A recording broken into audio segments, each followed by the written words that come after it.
20 years from now, there is going to be a quiet crisis, loneliness in women especially. Not because women failed, not because they weren't capable or intelligent, but because they were handed a script or a blueprint that left out the consequences. Be self-sufficient, put your career first, you don't need a man. So they followed it. They pushed love down the line. They delayed the family. They treated commitment like something that could always wait until it didn't. Fast forward a few years later. You're older, no partner, no children, no legacy, just some noise to fill that silence. Meanwhile, your grandmothers had way fewer choices, but way stronger direction. They built families, they built the roots, they built something bigger than themselves. And this generation swapped it all for convenience. Legacy for pleasure, meaning for freedom without structure. And here's the part that nobody likes to talk about. The men that they overlooked in their 20s, they didn't just vanish. They were building, failing, learning, becoming disciplined, and becoming men. Men don't peak early. They compound with time. Value grows with time and skill and responsibility. Women don't gain leverage by delaying everything. That is not cruelty. That is reality. Every decision comes with a cost.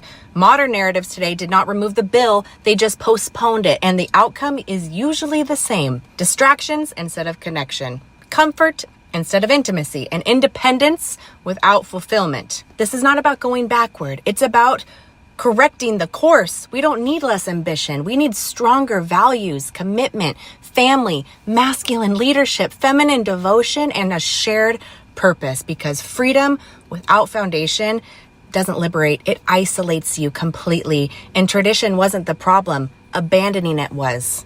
Many years. Yeah, I mean, good luck correcting that course at this point. These are things that your parents should have taught you. And the only reason that she's saying this is just because the ship is already crashing. It's already hit the iceberg, man. It's sinking.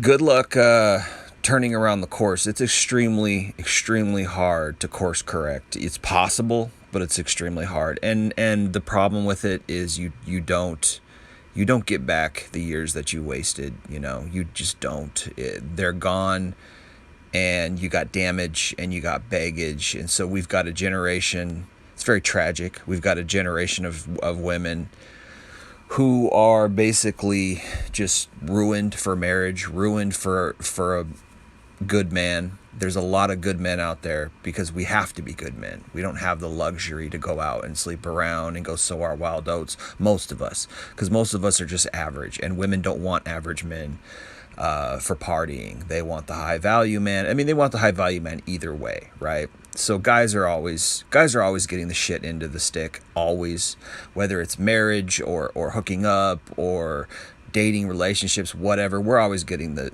shit end of the stick because we're the ones who have to foot the bill. We're the ones who have to show and prove. We can't just show up. We can't just say, here I am, I got a vagina. We can't do that. We have to have the money. We have to have the looks. We have to have the charm. The burden is always on the man. All women have to do is throw on some makeup, which is fake anyways. All they got to do is throw on some makeup and go and walk out the door. That's it. And so the truth is that men have been getting screwed since day one. And so now you have a generation of really messed up people, and they're going to try to attempt maybe, just because she's saying this doesn't mean people are going to do it. Doesn't mean women are going to do it. But maybe they're going to try to course correct. They tend to double down always. They always tend to get more arrogant as time goes on.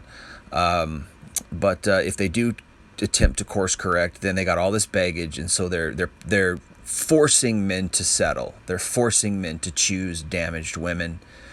And she's talking about, loneliness. Yes, that's true. If there's a male loneliness epidemic, there's going to be a female loneliness epidemic, because that's how math works, right? If there's 50-50, it's mostly 50-50, right? There's 50% men, 50% women on planet Earth. If there's a male loneliness epidemic, then naturally, logically, mathematically, there's also a female loneliness epidemic. The difference is that women are becoming part of harems. The difference is that women are able to still entertain hookup culture. They're still able to get sex, so they're not as lonely. But that sex and those types of relationships where you're part of a high value guy's harem, right? That's not going to fulfill you long term. You might get some pleasure short term with this guy who's 10 out of 10 and he's banging you really good, but at the end of the day, you're not going to find fulfillment. You're not going to find love. He doesn't love you. You're just his Tuesday, right? He's got Wednesday, Thursday. He's got girls lined up for the rest of the week, and you know that. But you're allowing it because he's so hot and he's so high value. Well, the truth is there's a lot of good guys out there who have morals, who are hard workers. Not that I like the concept that men are utility. I've said that on my channel a million times, that guys are being treated as a means to an end, even if they're good guys. And, oh, well, he's the docile provider. Now that I went and sowed my wild oats, I can come settle down with him because he's going to accept all my baggage. And it's like you're screwing him over by putting him in that position, that he's got to accept all your baggage. All right. First of all.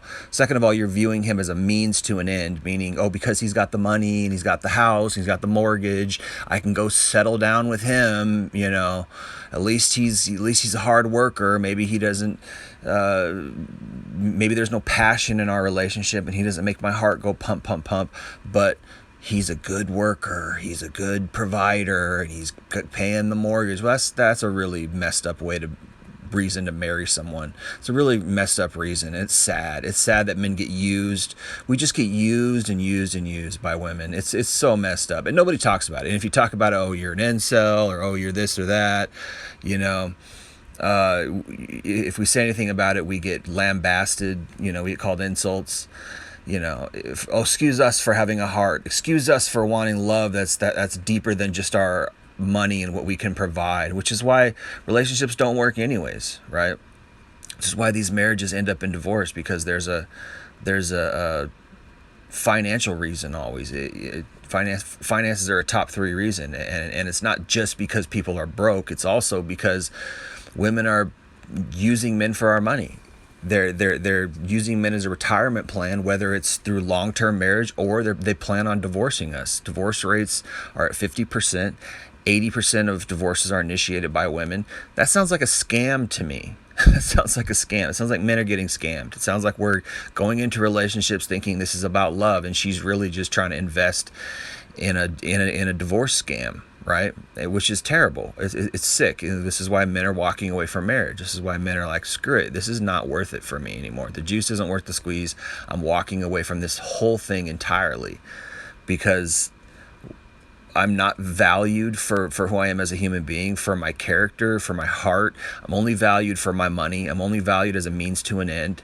And I'm only valued as a backup plan. I'm only valued as a cleanup guy where she gets to go have her fun in her 20s. And then when she hits 30 and she's ready to settle down, there I am. I'm the nice guy. I'm the nice docile beta provider that she wants to settle down with when she went out and slept with all the alpha dudes for the last 10, 15 years.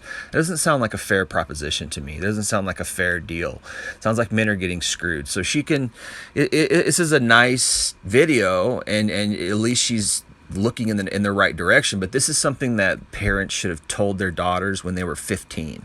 These are the things that you put in your daughter's head when she's 14, 15, 16, 17, right? These are valuable gems of advice, but they're not for 30-year-olds. They're for 15-year-olds.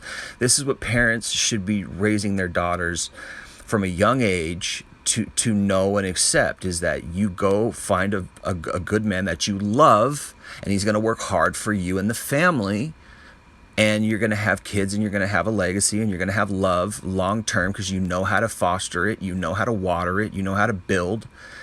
And at the end of the day, you stick with that man regardless if he loses his money or he gets rich. It doesn't matter. Right? So women this is still subtly a retirement plan. It's still subtly a backup plan. It's like, okay, well, you went and had your fun. Now you got to course correct. And now it's time to go settle with that really nice man who really loves you, and he'll pay your bills. And it's like, they get to have their cake and eat it too, and that's not fair for men. That's not fair. It's not a fair deal. If men are going to go and be good men and be providers and work hard and go out in this ugly world and go work some job, because most people don't have jobs they like, go out and work some job that he's just doing to pay the bills. It's tolerable job. It's good enough to pay the bills. If he's going to do that and put himself through 9 hours every single day, including commute time every single day for the family, the least you could do is love him and support him and be a good woman and stick with him through thick and thin. That's your job. That's your duty. That's what you should be doing, right? It's not, oh, that's an oppressive situation. It's like, okay, well, you go do it then. You go work the career and you go pay the bills and you take care of yourself and see how far that's got you, right? These are the results. You're lonely, you're broken, you're getting used for sex, you're probably got STDs, you might be a single mother, there's consequences. So you have found out now that feminism was a lie.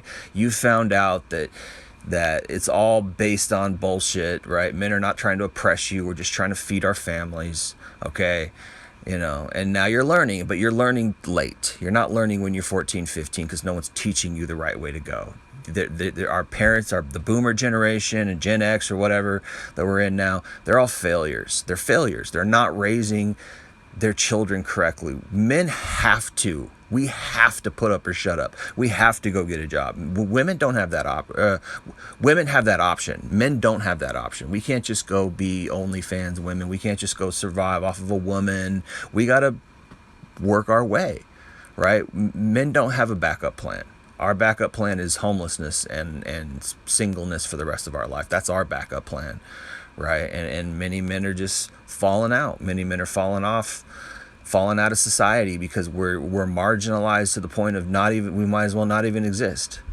We might as well not even exist. What helped men survive was a good wife. What helped men get through this hard, harsh life was coming home to a family that loves him, children that love to see him, that when he walks in the door, daddy's home. That's what makes it worth it for a man. When we don't have that, it's like, what's the point? What's the point of all this bullshit? Why are we in this stupid matrix? Why are we in this rat race? Why are we on this hamster's wheel of dumb crap? So men are just checking out of society, and then they get blamed for that too. Oh, you're just lazy. Your responsibility. Responsibility to what? What is our responsibility if there's just a bunch of hoes out here? There's no good women. There's no wives. There's no family we can work for. What's our response? Who are we responsible to? Who are we beholding to in a society that hates us? In a society that, fundamentally marginalizes us? It doesn't make any sense. Okay, it doesn't make any sense. So yeah, you can course correct, but you still got baggage. All right, this advice is what we should be teaching 14, 15-year-old girls. Hey, you're coming to be 18, 19, 20, 21. Those are the years you need to be looking for a husband and find love. Love should be the foundation of the relationship. He's going to work hard regardless. He's going to go out. It's not about money. This is women wait at the finish line. A famous Richard Cooper line. Women wait around at the finish line and pick the winners, right? They wait around at the finish line and they pick the winners. You're not with us through the struggle. You're not with us through the bad, rainy days. You want all the benefits and none of the responsibility, none of the suffering, none of the grind. You don't want to be with us during that time. You want to sit around at the finish line and pick the best guy. Oh, well, he's got the best job. How much should a guy make in order to date you? Oh, $100,000, at least $100,000. Oh, $130,000. My guy needs to make $250,000. I need to date a millionaire. Go watch these videos with these women when they ask them that question and they say, hey, how much does a guy have to make in order to date you? Oh, $100,000. Oh, $150,000, $250,000 at least. And they have this number, and it's like they know the exact number. They've thought about it before. So it's obvious they're sitting around at the finish line picking the winner. Okay, so congratulations, guys. You get to jump through all the hoops. You get to go get the really nice job, make $150,000, so she can pick you. And what does she have to offer? She's just this entitled, privileged little slut who has slept around for the last 5 or 10 years, and now you get her used vagina. That's what you're leasing, or I use that word leasing because there's probably going to be a divorce, because most are 50-50. There's 50. Flip a coin if you're going to divorce or not, right? 50-50. And that's what you're doing. You're leasing some used pussy, right? That's what you're doing. So you went and worked hard, suffered through that 4 years. You went to graduate school. You went to be an intern. You sucked up to the boss. You compromised your self-esteem. So worked hard, didn't party. And now you're making $150,000. Congratulations! And now you get to have this woman who just partied through high school and college, slept around, right? Took some bullshit degree like communications, or maybe she didn't even go to college. Maybe she was a stripper or something, which, by the way, is probably way more fiscally beneficial than college. Anyway, and now you get to deal with the baggage. So congratulations, guys.